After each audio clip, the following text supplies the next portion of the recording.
We've connected with over 4,000 people. It has been a year bustling with engagement and creativity. Polina Osherov, a dreamer, a visionary, an IBJ Media 250 honoree, and a key driver in pushing Indiana's creative economy forward. Her journey from being born in Russia at the height of communism to spending part of her childhood in Australia, to her time now as one of Indiana's leading creative advocates. Polina Osherov, my guest this week on the Business and Beyond podcast presented by PNC.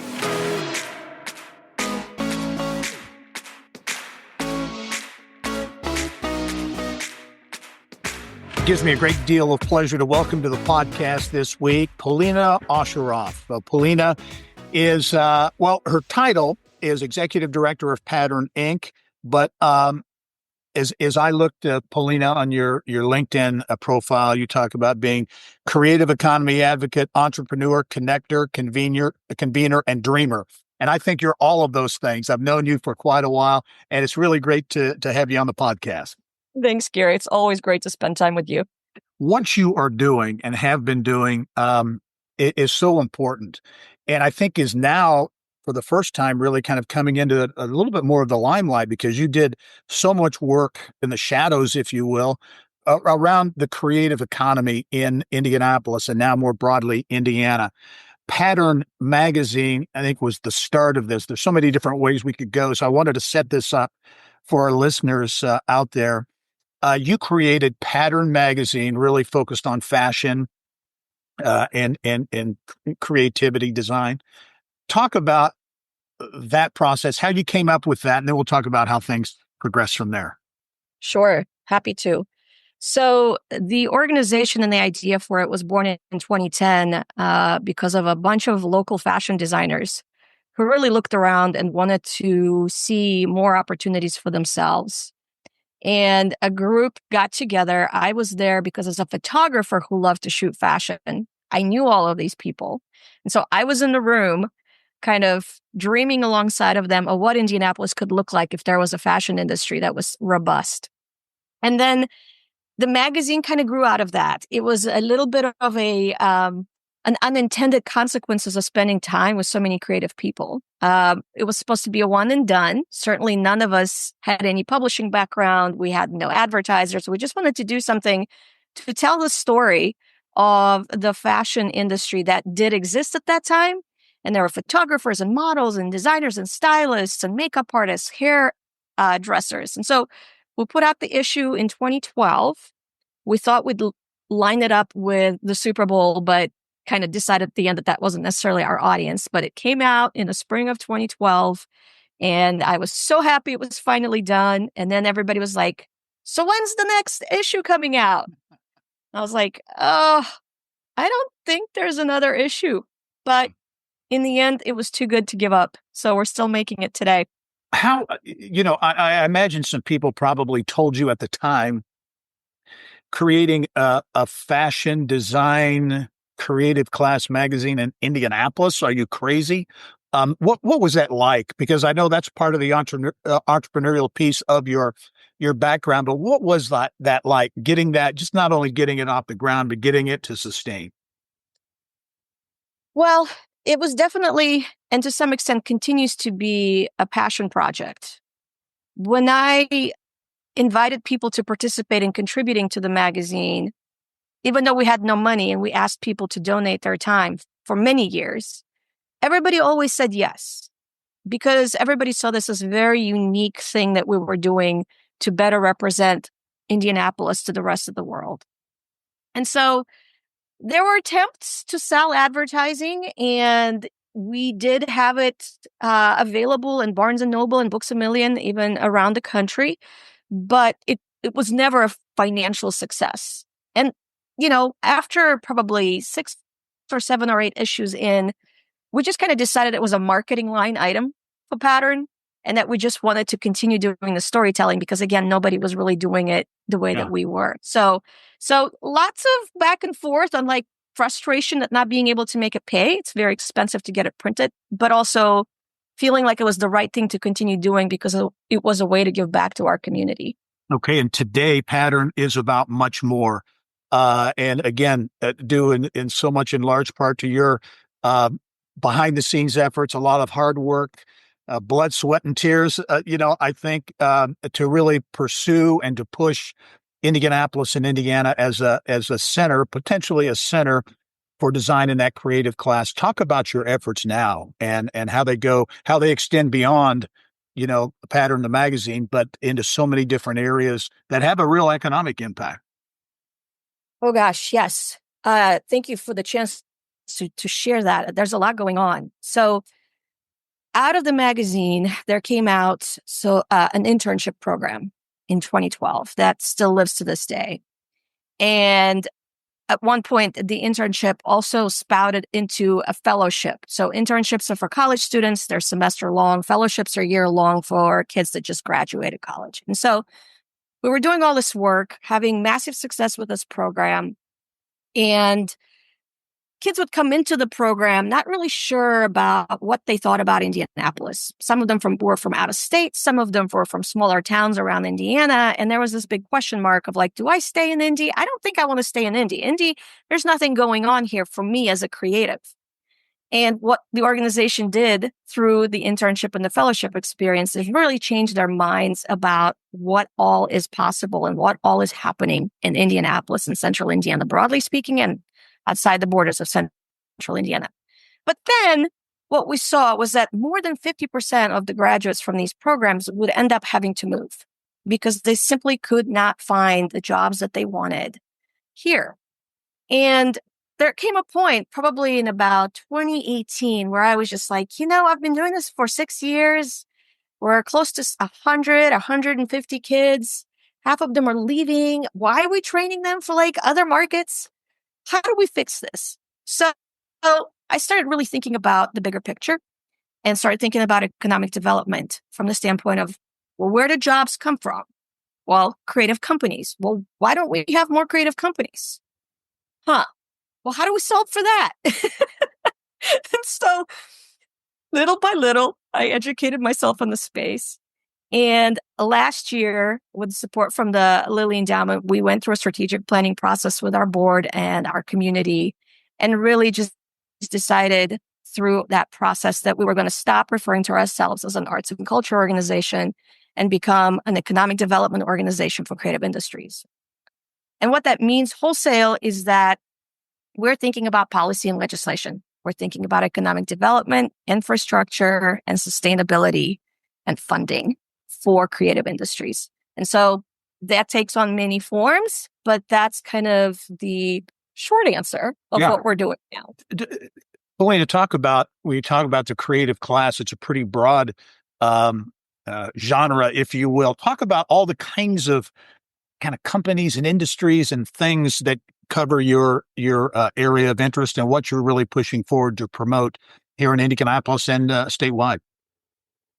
So, yeah, that's a great question. Very, very important distinction to be made and something that we're sharing with stakeholders as much as we can.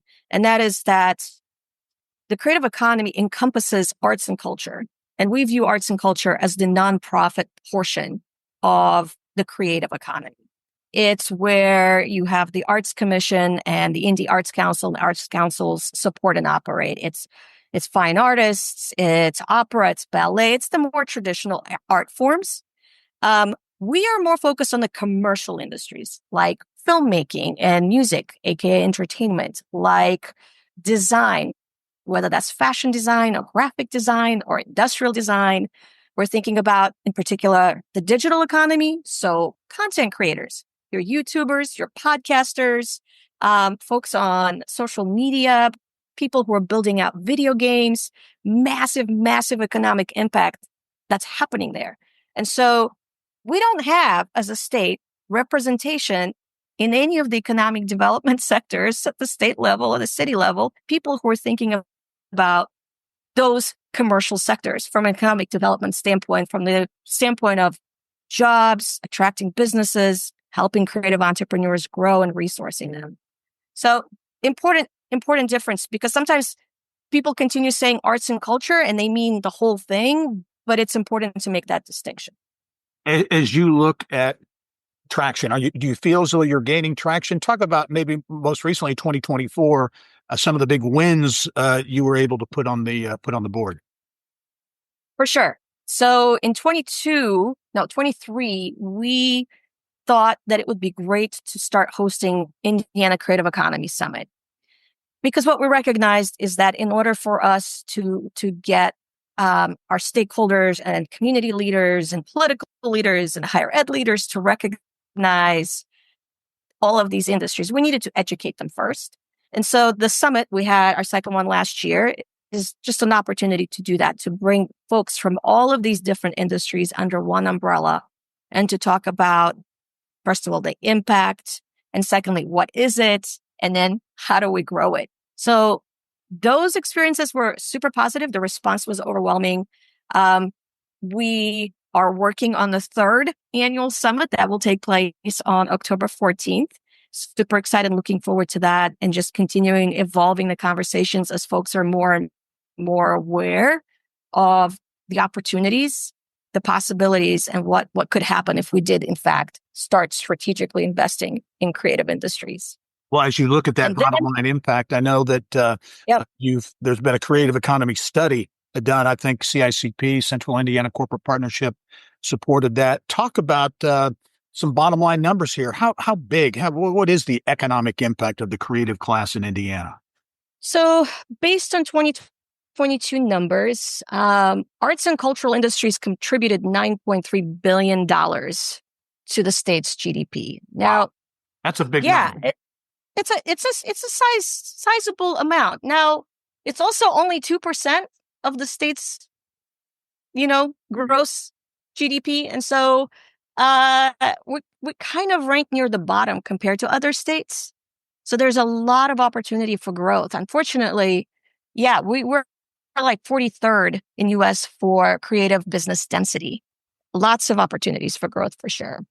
It is part of your mission, I guess, to change the culture or the vision, the view that what you talk about policy and legislation and those types of things. Do you have to explain, the impact, what we're talking about here? Do you think do legislators and other decision makers, do you think they're beginning to get it? I think so. I'm really heartened because right now, at the State House, they are looking at SB 306, which is a bill to make our film and media tax credits transferable, which is a really, really important change. We've had the tax credit for a little bit. It hasn't been super effective. A lot of filmmakers have been talking to the stakeholders at IEC and also Visit Indie about how do we make the change to make this tax credit actually be useful. And so that is happening. I heard that it is out of the Senate and onto the House. So we're halfway there. So even that happening is extremely heartening to see.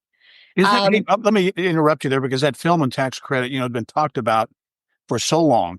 There was so much frustration, I think, in the film media community. Something was passed, as you mentioned, and it's about film, but it's all with all this digital media, production out there is huge. How do you view that overall picture? Do you think it's getting better? With the legislation, do you think Indiana can attract some of the investment that is out there? For sure. So we went to the State House. There was about 20 filmmakers. A handful of them spoke up and talked about why it was important to make the tax credit transferable for starters. And anecdotally, a number of them shared that because of the industry is, now with internet, everything's hyper connected. They're constantly getting folks reaching out from Georgia or LA or New York to ask, what's the situation like in Indiana? We'd love to come and shoot there because we know that, first of all, we can do it for a lot less there. Also, we really like the people. They're nice. They're easy to work with. And then as soon as they hear that the tax credit is not transferable, it's really hard for them to make that decision financially. The other piece that's really important that I'm hoping we'll be able to add on the House side to the bill is that commercial media productions are also eligible for this credit. Currently, it's just films, like movies, anything that's designed to generate revenue as a commercial might.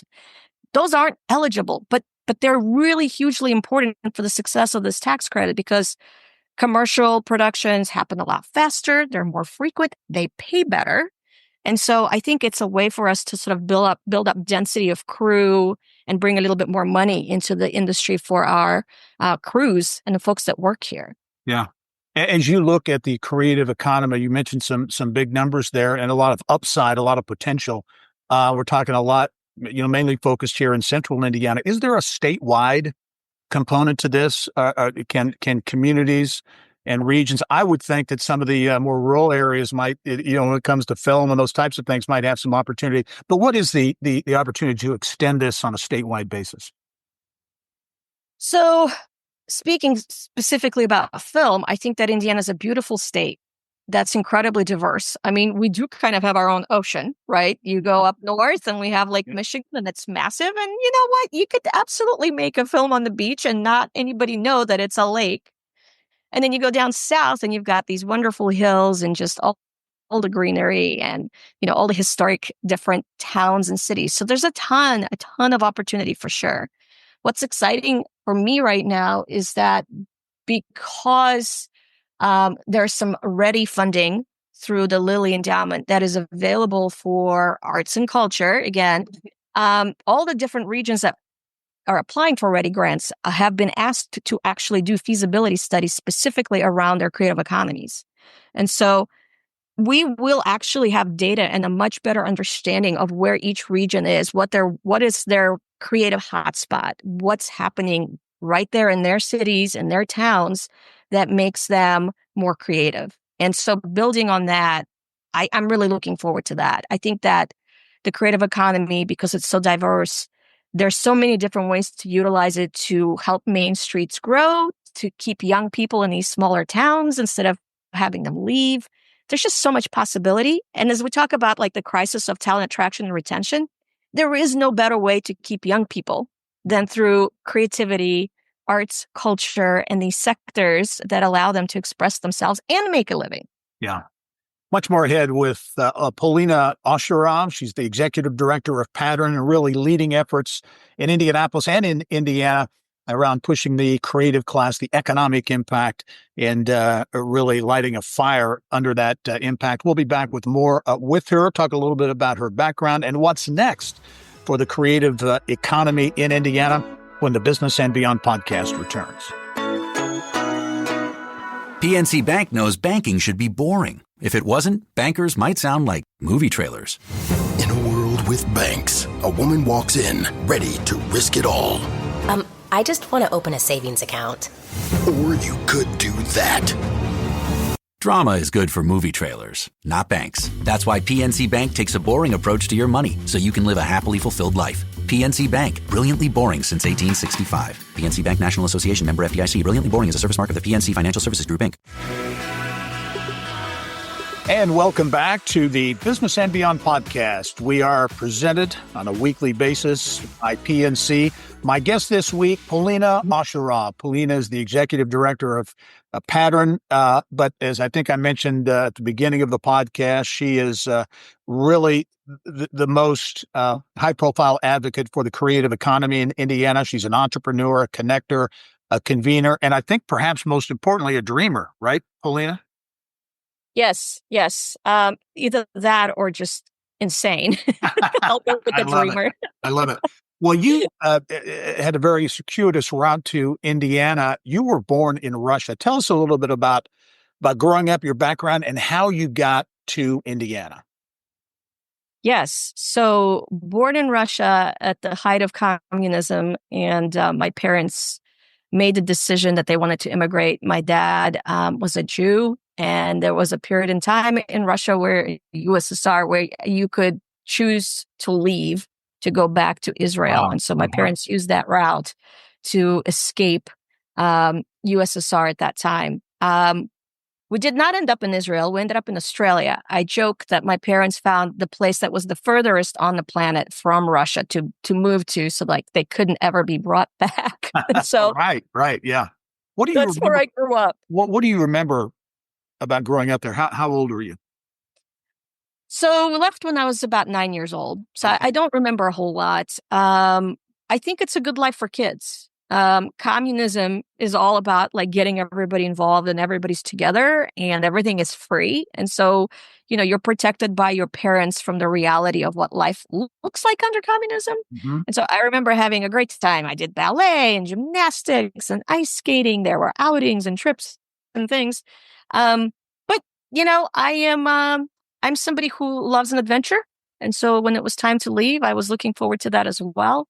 We landed in Australia, and that was a great experience also. And then my parents found work in Chicago, and so we moved again and went to college there, met my husband, and then we started shopping for a house. And then I found myboard.com, and then we moved to Indy. Uh-huh. So And that's how we the ended up cost of here. living here, the cost of a home kind of caught your attention, right? Oh, 100%. 100%. Yeah. And it was warmer too. None of those like awful, 8-week stretches of gray weather that you Right. have in Chicago when it's winter. Yeah. So how, Indiana is yeah, great. when you got to Indianapolis, how did the passion, or maybe you already had the passion for it, but how did the business angle or your pursuit of the creative economy and being a part of that, how did that all come about? So I graduated college with a medical degree, if you can believe that. Huh. Yeah. But also my husband decided that he wanted to be a motivational speaker and a performing artist. And so while I was in medical school, I also managed him. And when I graduated, his career was going so well that I was like, well, I could work in ER 90-hour weeks, or I can work with my husband from home. So I was entrepreneurially minded from the get-go. We ran our own business and continue to do so, actually. And when we had kids, you have kids and you start taking pictures of them.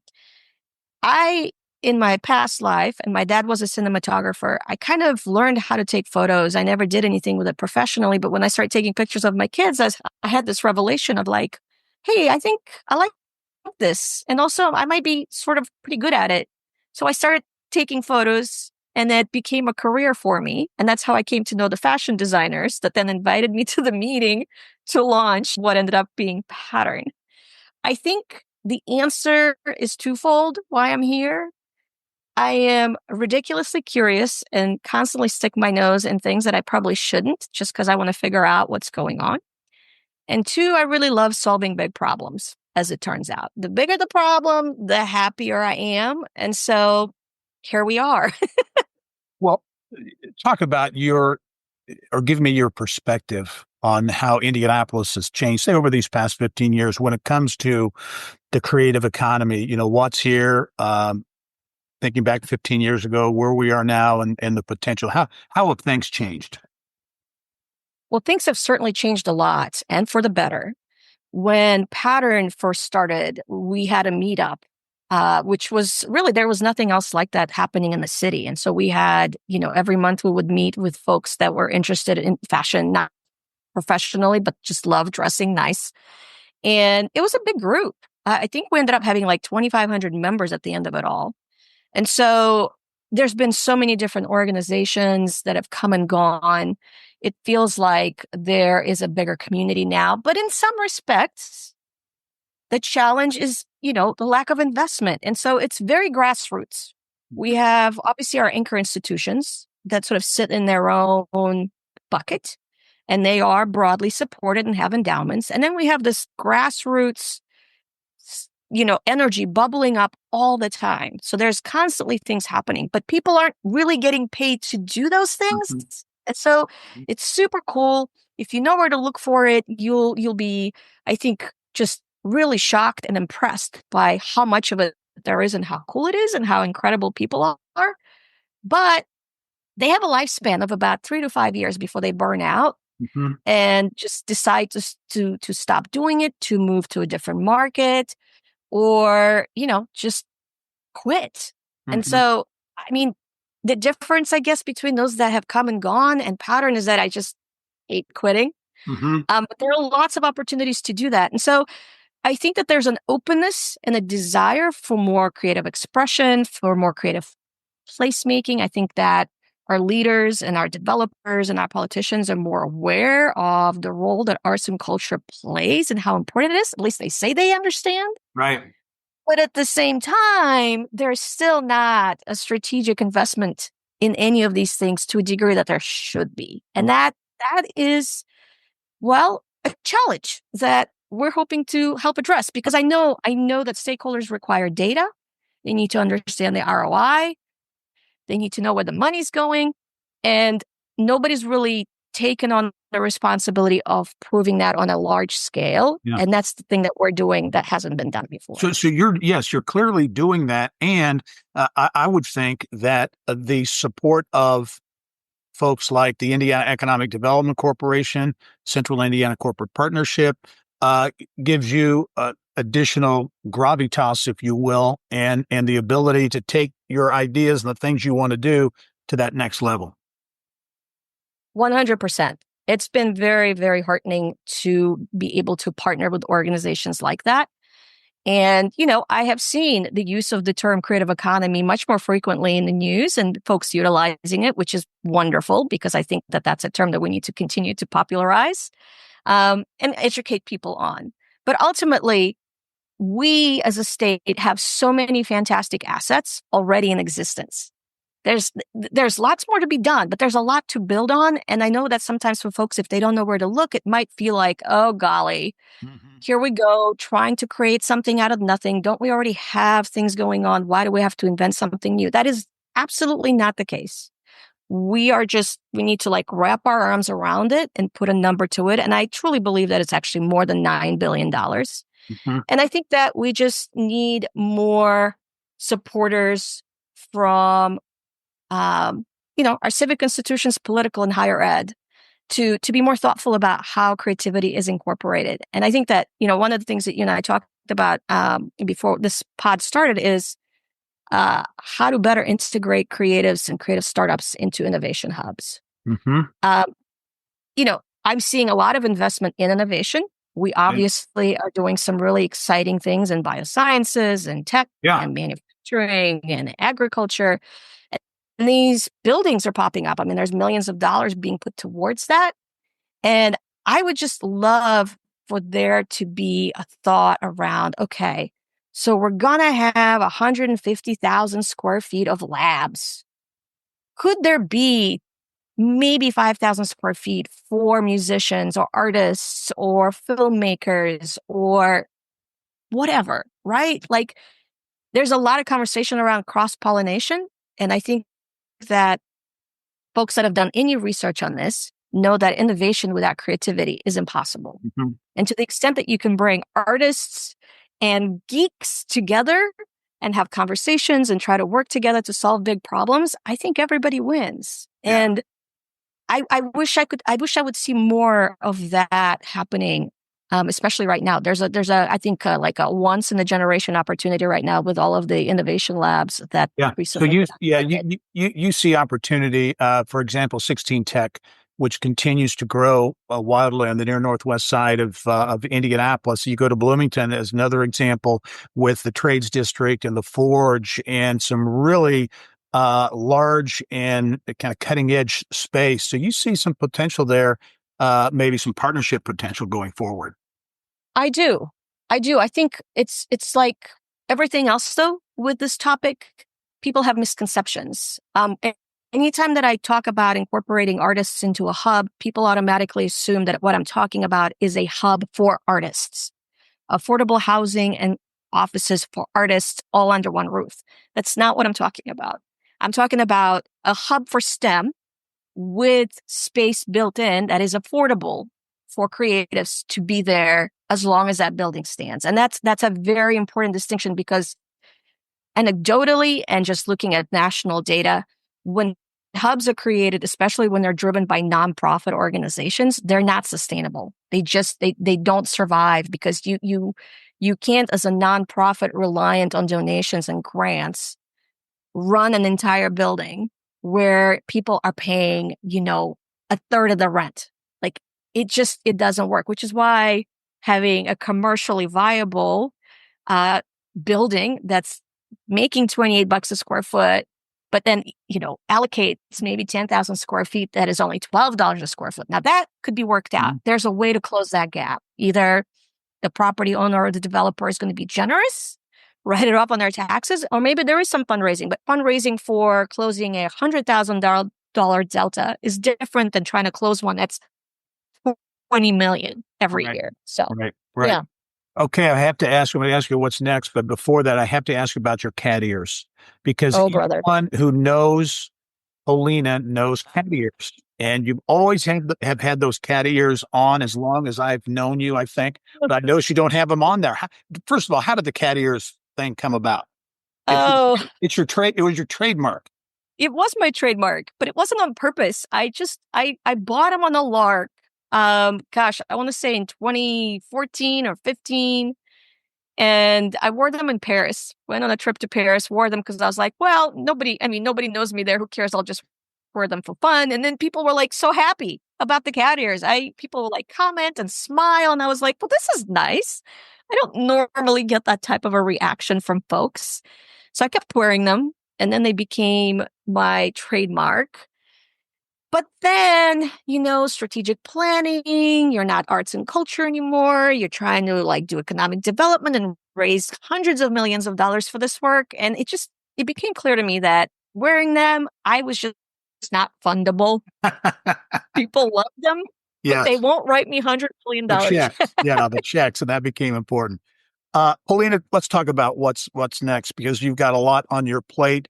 I know one of the things you're looking ahead to in 2025 is the launch of what you're calling a Creative Economy Leadership Alliance. Talk about that. Yes. CELA.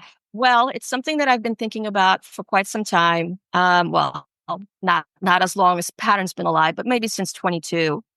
It is, I would say, a precursor for what I hope will become a state office of film, music, and creative industries.